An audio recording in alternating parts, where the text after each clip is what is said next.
Hello mga ka-DIY, welcome back sa YouTube channel natin. Meron lang akong isi-share sa inyo mga ka-DIY. So matagal itong request ng ating mga viewers kung paano daw yung ginagamit kong pang-vacuum sa aking mga pagre-repair ng refrigerator at saka air condition. So ito mga ka-DIY, meron tayo dito mga dalawang luma. Ito luma na ito pero gumagana pa yan. Ito luma pa ito pero gumagana na rin.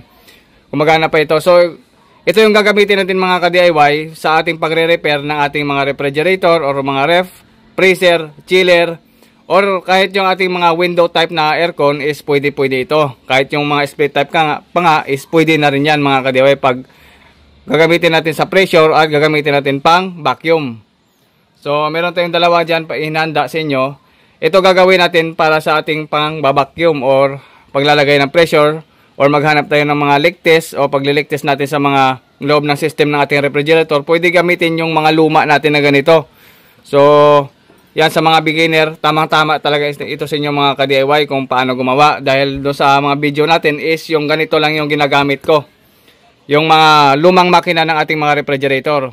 So siyempre gagamitan natin mamaya ng manifold gauge. Ito naman yung manifold gauge ko. Yan. Yan. Uniweld. Yan Uniweld yung gamit kong manifold gauge. Ito naman yung harapan niya. Yan. Ito mga ka-DIY is gagamitin natin mamaya dito sa ating mga DIY compressor ng ating refrigerator. So paggaganahin natin. So meron dito nakasit up na. Yan, nakalagay na yung kanyang relay. At nakalagay na rin yung kanyang OLP or overload protection. So nilagyan ko lang yan, tinalian ko lang dito. At pwede natin gamitin yan. Pwede natin isaksak yan. Gagana na mismo yung ating DIY na vacuum or DIY pressure or compressor natin. So dalawang purpose ito mga ka-DIY. Pwede itong panghigop or pang pressure natin sa loob ng system ng ating mga rep. Pwede rin sa ating mga aircon, sa mga window type at saka sa split type. Pwede din siya. Pwede din siyang gamitin para siya sa mga compressor talaga, yung mga pampintura. Pwede ito gamitin kung matyaga lang yung gagawa. Pwede itong gamitin kahit na sa mga gulong ng ating mga motorcycle. Sa mga gulong, pwede ito gamitin pang pahangin ng mga gulong o yung mga tire natin. Ayan.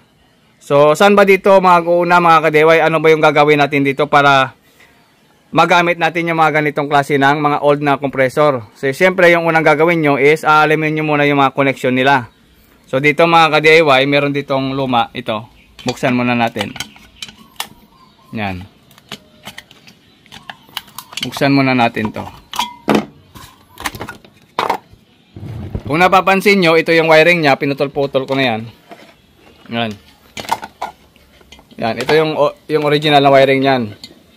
Ang gagawin nyo lang kasi dito is itong dalawang connection na to mga ka-DIY, itong itim na to, na dito nakadikit sa ating OLP or overload protection. Ito naman yung ating starting relay sa ilalim. Yan. Merong tagi-isang wire dyan. Ito, pwede mo na yang lagyan ng ating saksakan. Pwede mo nang lagyan yan. Direkta na yung isaksak mo doon sa pinaka-outlet natin o wall outlet. Gagana na mismo yung ating compressor na nakadirekta.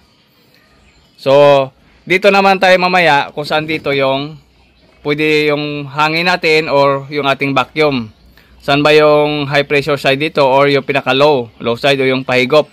Kasi tatlong tubo yan dito nakalabas. Isa, dalawa, tatlo. So yung kailangan mo lang dito is dalawa. So dalawa lang kailangan. Yung isa pang pressure, yung isa naman is pang vacuum natin or pahigop. Yan. So isa, dalawa, tatlo. Sasarahan lang natin dito yung isa mamaya. Yung isa lang sasara natin, yung dadalawa lalagyan natin ng access valve. Kagaya nito, original. Kung napapansin nyo, is nakasealed pa siya. Yan, ito yung ating lagayan ng refrigerant natin kapag magkakarga tayo ng preyon. Itong side nito. O yung pinaka-access line niya, ito yung access line. So hindi pa yan na putol. Ibig sabihin original pa. Yan. Ito yung pinaka-pahigop natin o low side. Pahigop natin yan. Kapag merong ganito, yung pinaka-lagayan ng refrigerant o preyon natin. Itong isa, low side din yan. Pwedeng ito yung low side or ito. Yan, malalaman natin mamaya kapag sinaksak na natin yan. Okay? Tara, saksak muna natin. Lalagyan ko lang muna ng connection itong dalawa. Ito, lalagyan ko muna ng connection. Nakagaya sa ganito. Ito, yan. Okay, so ito muna yung isa. Unahin natin. So, ito na mga ka-DIY, tapos ko lang siyang i-set up. Ito yung pinaka AC cord natin. Tapos ito yung ano niya, connection niya. Yan. AC cord. Ito. Tapos dito naman mga ka-DIY is kinunect lang natin yan. Magkabilaan lang naman yan. Yan, yung line 1 dito sa itaas, yung line 2 doon sa baba. Kahit magkapalit itong dalawang connection is wala din problema yan. So kung napapansin nyo, yan o. Yan, okay? So tatanggalin ko itong ano, para makita nyo. Sa pagtanggal nyan, kung gusto nyo tanggalin, sa ilalim muna. Yung relay muna, yung unang tatanggalin natin dyan, relay. Gagamit lang kayo ng plus screwdriver. Yan. Wait lang, pawakan na natin yung ating ano, camera. Ito. Ang unang tatanggalin yan is relay kung gusto nyo tanggalin at linisan. Yan. Ito yung itsura ng ating starting relay. Dito naman sa OLP or overload protection, ito naman yan. Okay? Yan, sa pagkabit, ganon din. Ganon. May dalawang butas. Okay? Pasok natin. Yan, meron na kayong DIY compressor. Ngayon, paggaganahin natin, isaksak muna natin. Ito, mga ka-DIY, is binuksan ko na. Ito, may butas yan dito. Yan. Bukas yan, nakabukas. At nakabukas naman yung isa. Ganito yung itsura kapag tinanggal nyo siya sa ilalim ng mismong refrigerator ng mga luma. So yung isa dito, kapag hindi na-repair is nakasilyo pa, nagaganito. Pero yung dalawang pinutol natin na tubo, ito yung sa ating high side, ito naman sa ating low o low side, yung pahigop. So paano natin gagamitin? Ngayon saksak muna natin dito. Okay, saksak muna natin. Dito. Saksak ko lang. Yan, kung napapansin nyo is gumana na siya. Dito, ito yung bomba. Yan. Yan, naririnig nyo? Yan yung pinaka high pressure side natin. Bomba. Yan, ito naman yung sa kabila, yung higop. Ito. Yan, pahigop ito, pahigop. Ito sa kabila. Yan, pahigop at bomba. Yan. Pwede nyo gamitin ito mga ka-DIY. Lalagyan nyo na access valve ito para sa pressure. At lalagyan nyo na ito sa ating low side para sa ating vacuum. Ang low side, ibig sabihin yung pahigop. Yo, pahigop. Yan, pahigop yan. Ito naman yung ating buga sa kabila. Yan. Ito naman yung charging line kapag maglalagay tayo ng refrigerant or perion sa ating mga rep. Yan, ito naman kapag hindi pa natin ito na pull out do sa mismong pinaka-unit, ito yung charging line niya o nilalagyan natin ng preyon. Ngayon bubuksan natin. Puputulin lang natin to ng plier natin dito. Kakat ko lang. Yan, charging line siya pero pwede siyang gamitin para gawin siyang low side natin. Ibig sabihin, ito ay pahigop. Pahigop yan. Pahigop din ito. Ito yung buga. Yan. Kapag nahanap nyo na yung buga, ito, yung pinaka, ano niya, pinaka bomba niya. Yan. Kasi itong kabila, wala naman itong bomba dahil nga, malalaman mo, ito na yung pahigop. Ito na rin yung pahigop niyan. Basta makita mo lang isang connection dito na bumobomba, ibig sabihin, yan yung para sa pressure mo. Yan. Para na yan sa pressure mo. Yung dalawa dyan na binuksan natin, ito nakabukas at saka nakabukas na yung kabila, kahit saan lang dyan is pwede mong gamitin. Pero make sure, pag ginamit mo, is tatakpan mo yung isa. Halimbawa, itong gagamitin ko, siyempre tatakpan ko na ito. Pag ito naman yung tinakpan ko, siyempre ito yung gagamitin ko. Yan, ito at saka itong kabila natin is magkasama po yan. Or parehas lang yan. Sa pagre-repair, pwede rin yan na ito yung gamitin natin, pwede rin itong gamitin natin sa ating vacuum. Basta yung sa pressure natin is ito na. nakita na natin. So, i-close na lang natin to kung gusto natin i-close. At ito yung gagamitin ko. Pwede rin na ito yung i-close ko, ito yung gagamitin ko, ito yung i-close ko. Yan. Pili lang kayo sa dalawa para sa pahigop. Basta yung pabuga natin is napili na natin ito. Yan, yung pang pressure natin. Yan. I-actual natin mamaya yan kapag nilagyan natin ang access valve. Ngayon, alam nyo na yung connection at kung paano siya paganahin. Yan, gumagana na yan. Okay? So, yun. Ngayon, pwede mo na itong takpan yung isa. Ito, pwede mo takpan. Pwede na rin itong takpan. Halimbawa, ito, tatakpan ko. Yan, kuklose ko na yung isa. At, hinangin na natin yan yung kabila. Hihinangin na natin to. Or, gagamit tayo ng map gas para mahinang na natin yan. So, ito na yung gagamitin natin. Ito yung pahigop natin. Ito naman yung pa-bomba natin or panglagay natin ng pressure. Ginagamit na naman ang pressure kapag may mga butas yung ating mga refrigerator at gusto natin pasukan ng hangin para malaman natin kung may mga leak. So, ito yung pang leak test natin. Yung may pressure na yan. Yan, or bomba. Ito naman yung pahigop natin na gagamitin. Okay? So, yun. I-close na natin to. Or, sabi ko nga kanina, pwede gamitin to, pahigop, or ito sa dalawa. Kahit saan sa dalawa is pwedeng gamitin. Basta yung ating bomba na ito is nakaseparate na yan na yan na yung gagamitin natin. Sa refrigerator kasi o sa mga makina na ganito, isa lang naman yung pinakabomba dyan. Kahit dito sa kabila, gagamitin natin ito. Parehas lang yan. Bunutin natin. Yan, naka line 1 at saka naka line 2 tayo dito sa starting relay at saka dito sa kanyang OLP. Yan. Okay? So, nakatali lang yan pero saksak natin. Yan. So, gumana na. So, ito naman yung bomba dyan sa kabila. Yan. Ibig sabihin, ito yung gagamitin natin para sa bomba. So, itong natirang dalawang to, ibig sabihin, kahit saan lang dyan, is pwede natin gamitin para sa ating vacuum. Basta pagka itong ginamit natin, yan, ito yung umihigop. Yung isa, sasaraduhan na natin or lagyan natin ng hinang para maklose natin. Ito na nang gamitin natin sa vacuum natin. Ito naman yung sa ating pressure. Yan. Yan. Ganon din ito. Ito, higop or vacuum. Ito, vacuum na rin yan.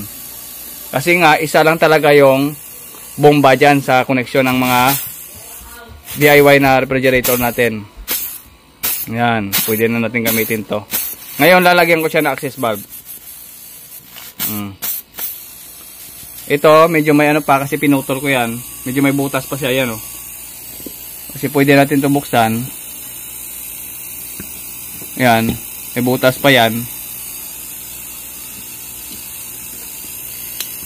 Yan, meron pa siyang butas. Pwede natin ito yung takpan natin. Yan, pwede natin takpan to isa. Pwedeng hindi. Yan, tinakpan ko siya.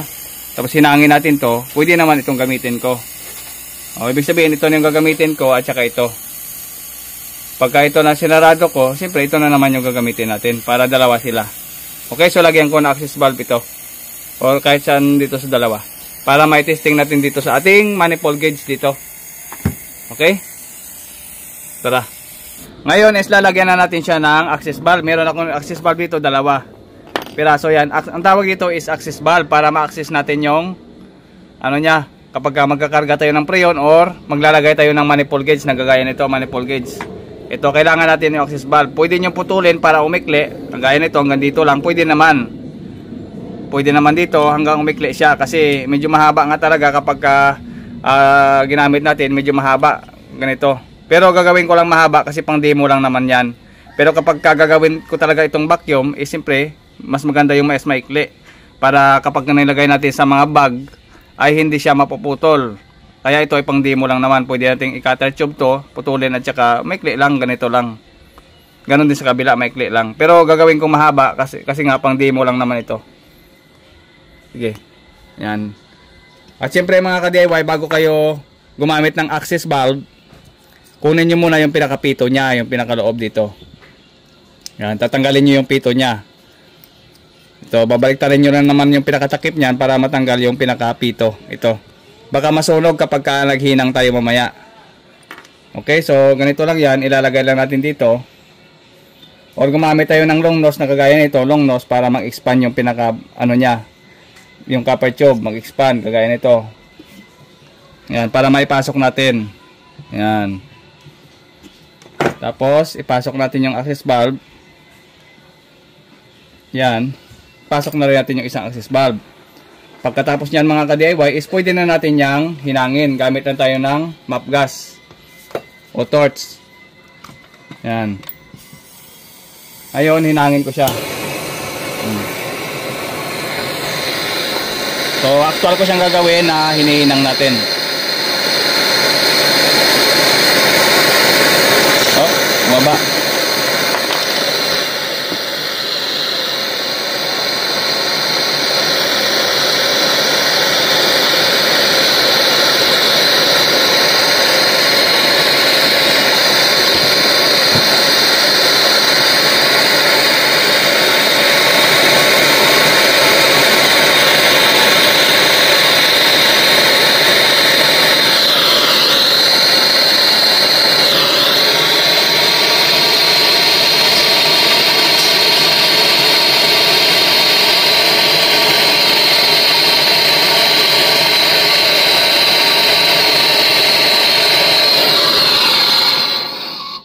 Yan, ganun lang kasimple. Ito yung nilagyan natin. Ito, i-close na natin to.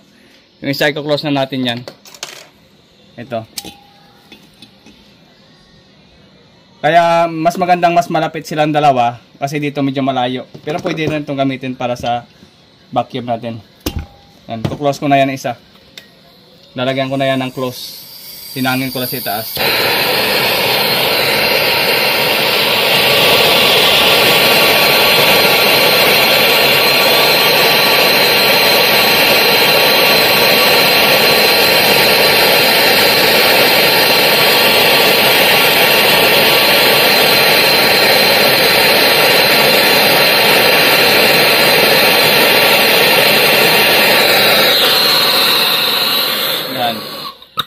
Na-close na natin. Meron na tayo ngayong DIY na compressor para sa ating vacuum at saka sa ating pang pressure. Yan. So, isaksak natin. Yan. So, isaksak na natin dito. Yan. Okay. Ito na yung ating buga. Yan. Ito na yung buga natin. At siyempre, meron tayong higop. Yan. Yung higop naman, damdaman mo na humihigop naman siya. Yan. Kapag magma-vacuum tayo ng refrigerator, siyempre, bago natin lagyan ng refrigerant o preyon, siyempre, i-vacuum muna natin yung mga ref natin. Or aircon natin, i-vacuum muna natin. Tapos, saka na natin lagyan ng preyon. Okay? So, ito yung ating low side, yung pahigop. Ito naman yung ating pressure. Yan. So, i-actual natin yan dito sa ating manifold gauge, kung paano gamitin yung manifold gauge sa pagkarga ng hangin o mag-pressure tayo at sa pagbabacuum gamit itong ating manifold gauge. Ito, gagamitin na natin yan dito. Okay, so gumagana na yan ngayon. Ngayon, i-testing natin. So, yan mga ka-DIY, gumagana yan. May pressure, may higop tayo. Okay, may higop. So, itong blow natin, ito yung ating low side. Kaya tinawag na low side, ito yung pahigop natin o magbabacuum tayo. Dito natin ginagamit yan. Itong part na ito sa ating manifold gauge. Ito naman yung pula sa ating high pressure side. Ito naman yung high pressure, kaya red siya. Dahil nga siya ay high pressure. Bomba. Yan. Kaya tatanggalin ko muna itong low pressure side natin. Itong kulay blue na hose. Para hindi ganong sagabal sa inyong paningin. Para lalo nyong matandaan kapag ginamit nyo na. Ito mga ka-DIY, yung pula natin, bawang ito, ilalagay na natin yan kapag magpe-pressure na tayo doon sa ating mga rep. At sa ating mga aircon. So ilalagay na natin yan doon kapag magpe-pressure tayo. So example lang naman, ilalagay natin doon sa ilalim ng rep kung saan tayo nagre-repair at gusto natin malaman kung may leak yung ating mga rep. So ito yung dinedemo ko kapag mag-upload ako ng mga video. Ito yon yung red. Ito naman yung gitna na hose, yung kulay yellow. Ito naman gagamitin natin sa high pressure. Ang ginagamit lang naman dito sa yellow na hose, para lang naman ito doon sa tangke ng ating preyon at saka dito sa ating, dito, dalawa lang na pupuntahan itong kulay yellow na hose natin. Dito sa ating high pressure at doon sa tangke ng ating refrigerant. Or andito. Sa dalawang to at saka sa tangke ng preyon ang yellow. Tatandaan nyo lang. Yun ang koneksyon nun. Ang koneksyon ng yellow, tatandaan nyo, ay dito lang sa dalawa at sa tangke ng preyon. Okay? So, dito natin ilagay yung kulay yellow. Yan. Okay? So, make sure, bago nyo ihigpitan, dapat nakabukas yung inyong manifold gauge. Ito. Bubuksan natin, pailalim. Yan, pailalim. At higpitan natin to. So, dito na yung ating bomba. Yan. Yan. Okay? Meron na tayo ngayong pang-pressure ng ating mga refrigerator. Yan. Okay? Pwede natin gamitin ito pag maglagay tayo ng mga hangin sa loob ng system ng refrigerator. Hangin papunta sa ating mga air condition. Pag mag-leak test tayo, pwede pang lagay ng mga gulong natin sa mga motorcycle or kahit na rin sa mga ka-DIY sa mga truck, pwede rin gamitin ito. Maraming purpose ito, or pang pintura, pwede din. Basta magaling yung gumagawa sa DIY. Yan. Yan. Kung napapansin nyo, kapag magkarga ako ng hangin, is nasa 100 PSI lang sa loob ng refrigerator natin. Kung magtitingin tayo kung mayroong leak test, kung merong butas yung ating refrigerator, so hanggang 100 PSI lang or 150 PSI lang yung kinakarga kong hangin sa loob ng refrigerator. Para malaman ko kung meron siyang leak o wala. Yan. So hanggang 100 lang ako. Yan. Yan, hanggang dyan na talaga palagi. So alam na natin ngayon mga ka-DIY kung paano yung proseso simula dito sa ating DIY papunta doon sa pressure. Trabaho dito sa ating manifold gauge. Yan. Pagka umabot na ng 100 PSI, pwede nyo nang i-close yan. Pwede nyo nang i-close ito at bunutin natin yung ating bunutin na natin. Pwede na yan. Or bunutin na natin sa saksakan yung ating DIY na compressor. Pwede na natin bunutin yan kasi nakapaglagay na tayo ng hangin. Once na malak na natin to. Okay, kailangan nyo muna ang bunutin tapos ilak para hindi kayo maputukan ng hose. So ngayon mga ka-DIY, sa vacuum naman, kapag magbabacuum ako, ganito yung gagawin natin. Ito, ilalagay na natin to dito rin sa kabila kapag magpahigop tayo. Yan, kapag magpahigop na tayo. Or yung pinaka-vacuum natin. Yung red na hose, tatanggalin ko lang ito para hindi ganong sagabal sa inyong paningin. Tapos i-close na natin to. Ngayon naka-close na yan, hindi na dadaan yung hangin dito. Okay? So ang gagawin natin is bubuksan na natin to.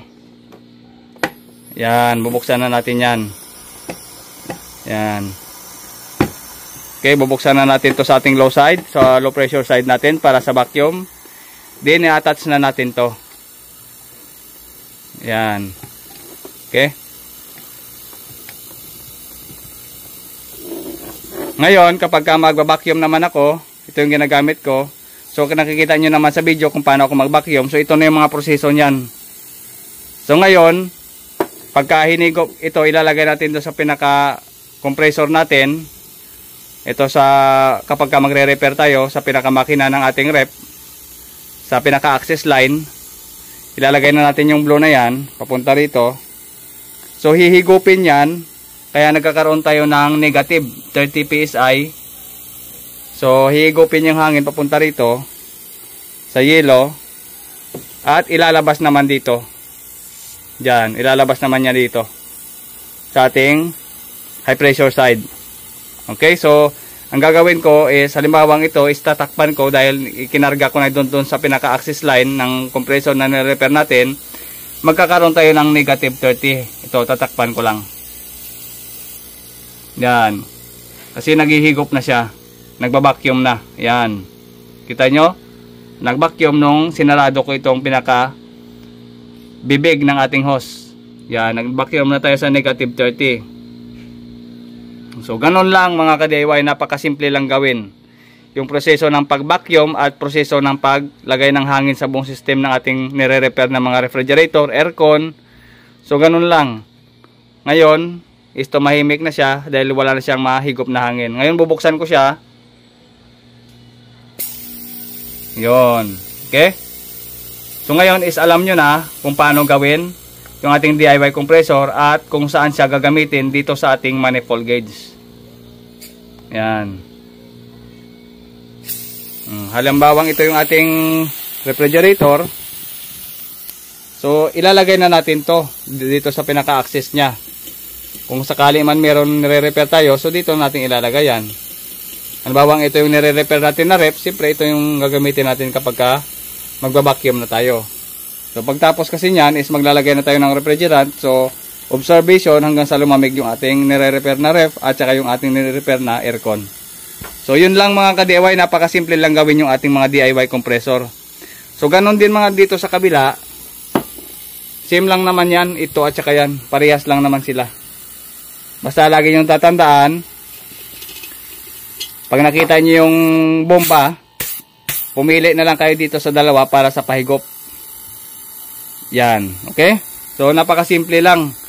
Ngayon, tatandaan nyo, para mas mabilis, is lagyan nyo siya ng switch ito. So, kapag ginamit nyo ito, huwag nyo kagad na, pag binunot nyo, huwag nyo kagad saksak kasi magpo-protect yung ating overload. Magpo-protect yan. So, antayin nyo lang ilang minuto bago nyo isaksak uli o bago nyo gamitin. Okay? So, bunutin ko to. So, ngayon is namatay na yung compressor. Huwag nyo kagad isaksak na ganito. Kasi nga, yan, sinaksak na natin, hindi yan gagana. Yan, hindi yan gagana. Bunutin ko. Antayin na lang kayo ng mga 1 minute, minsan 1 minute, depende sa klase ng compressor. Minsan kasi mga 1 minute, okay na gumagana na siya uli. Pero kapag binunot nyo at saka isinaksak nyo, so hindi pwede yun kasi masisira yung inyong compressor or maaaring mag-protect muna yung ating overload, saka pa lang siya gagana. Okay? So, antayin nyo ng mga kahit 1 minute bago nyo siya gamitin para kung mag-vacuum kayo or mag-pressure kayo, antayin nyo ng mga 1 minute para mag-rest yung kanyang pinaka-piston para hindi siya mabigla kagad kasi bagong patay lang, tapos saksak mo, so hindi talaga gagana yan. So, antayin nyo mga 1 minute bago isaksak uli para gumana siya uli. Okay, so antayin na natin konti, gagana uli yan. So, sa ngayon is naka 1 minute na siya. Yung iba nito is umabot ng 2 minutes, 3 minutes bago umandar yung ibang mga ganitong klase ng compressor bago nyo uli magamit. So, antay lang kayo ng konting minuto lang muna bago nyo isaksak para gumana siya uli. Ito, nakalagpas na tayo ng 1 minute. Saksak natin. Yan. So, gumana na naman siya uli. Yan. Antayin nyo lang ng ilang minuto bago nyo isaksak. 1 minute, minsan naman 30 seconds. Depende sa compressor kung ano yung katagal, kung ano katagal siya mag-on. So, ganun po yun. Yan, gumagana na naman. So, yun lang mga ka-DIY at maraming salamat sa inyong panonood. So, kahit yon is pwede na natin gamitin na ganito. Or kahit saan sa dalawa, pwede natin gamitin. Basta, paiklian na natin kung gusto natin medyo maikli. So, pwede na yan. Pwede na yan. Pwede nyong lagyan ito ng switch kung gusto nyo. Dito. Yan. Pwede nyong lagyan ng switch.